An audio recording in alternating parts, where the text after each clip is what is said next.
I'm Dr. Neeraja, Chief Fertility Specialist, Dr. Neeraja's Fertility and Gynec Center, KPHB, 6th phase. So ఇంకొక కామన్గా పేషెంట్స్కి advice చేసేది ఏమంటే అండి, how to choose IVF clinic. So మనకు patient వచ్చినప్పుడు ఇన్ఫర్టిలిటీ కపుల్ వాళ్ళకి ఏ లెవెల్ ఆఫ్ ట్రీట్మెంట్ ఉంటుందో మనం చెప్పలేం. ఒక్కోసారి పేషెంట్ ప్రాబ్లమ్ ఆబ్వియస్గా ఉంటే మనం ట్రీట్మెంట్ క్లియర్ కట్గా చెప్పచ్చు, లైక్ ఐయుఐ చెప్పచ్చు, లేకపోతే ఐవీఎఫ్ ఇక్సీ చెప్పచ్చు. సో ఇంకొంతమందికి సో అన్ని నార్మల్ ఉన్నాయనుకోండి, లైక్ అన్ఎక్స్ప్లెయిన్ ఇన్ఫర్టిలిటీ, ఇంకా రీసెంట్లీ మ్యారీడ్ ఇన్ఫర్టిలిటీతో ప్రజెంట్ అయినా అన్ని నార్మల్ ఉన్నాయంటే వాళ్ళకు మనం timed inter course, so ovulation induction medicines ఇచ్చి టైమ్డ్ ఇంటర్ కోర్సు, తర్వాత ఐయుఐ, తర్వాత ఐవీఎఫ్ ప్లాన్ చేయడం జరుగుతుంది. సో పేషెంట్ మనకు ఏ లెవెల్లో ట్రీట్మెంట్ రెస్పాండ్ అవుతారో తెలీదు.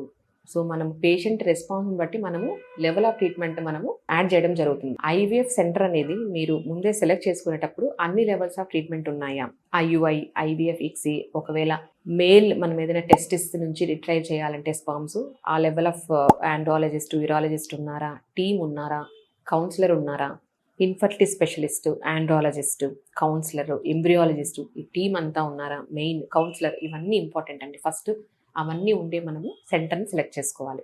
అండ్ ఇంకొకటి ఏంటంటే, అసలు ఇన్ఫర్టిలిటీ డాక్టర్, మీకు కౌన్సిల్ చేసే డాక్టర్ ఎవరు అండ్ ట్రీట్మెంట్ చేసే డాక్టర్ ఎవరు. కొన్ని సెంటర్స్లో ఏమవుతుందంటే, సో యాక్చువల్గా డాక్టర్ మాట్లాడేది ఒకరు ఉంటారండి, కౌన్సిలింగ్ చేస్తే ఒకరు ఉంటారు, అండ్ ప్రొసీజర్స్ చేసేది వేరే వాళ్ళు ఉంటారు. సో మీకు అది క్లారిటీ ఉండాలి. సో ఎవరు చేస్తున్నారు అదొక క్లారిటీ ఉండాలి. సో మెయిన్ ఏమవుతుందంటే, ఒకే డాక్టర్ చేయడం వల్ల వాళ్ళకు పేషెంట్ అనేది ప్రాబ్లం అర్థమవుతుంది. సో డే 1 నుంచి ఒక డాక్టరే ట్రీట్ చేయడం వల్ల వాళ్ళకు ప్రాబ్లం అనేది క్లియర్గా అర్థమవుతుంది. సో ఒకవేళ వీళ్ళకి ఐయుఐ ఎన్ని సైకిల్స్ అయింది, ఎక్కడ ప్రాబ్లం ఉంది, ఐయుఐ చేసేటప్పుడు ఏమైనా కష్టమైందా, సో అవన్నీ sequence of events, sequence of problems, ఎక్కడ ఏ ప్రాబ్లము బైపాస్ చేయాలి, అవన్నీ వాళ్ళకు ఒకే డాక్టర్ అయితే వాళ్ళకు ఈజీగా అర్థమవుతుంది.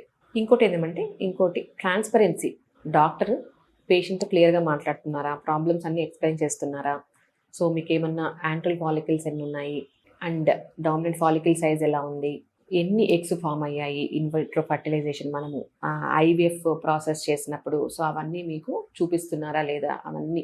సో ట్రాన్స్పరెన్సీ అండ్ డాక్యుమెంటేషన్ కూడా చాలా చాలా ఇంపార్టెంట్. ఇంకోటి ఏంటంటే, ఇదంతా మనకు టీం వర్క్ అండి. సో టీంని బట్టే మనకు రిజల్ట్స్ ఉంటాయి. సో ఇంకొకటి మెయిన్ ఐవీఎఫ్ ల్యాబ్ ఎలా ఉంది, గైడ్లైన్స్ ప్రకారం ఉందా లేదా, సో వీళ్ళకి ఫీడ్బ్యాక్ ఎలా ఉంది, పేషెంట్ టెస్టిమోనియల్స్ ఎలా ఉన్నాయి.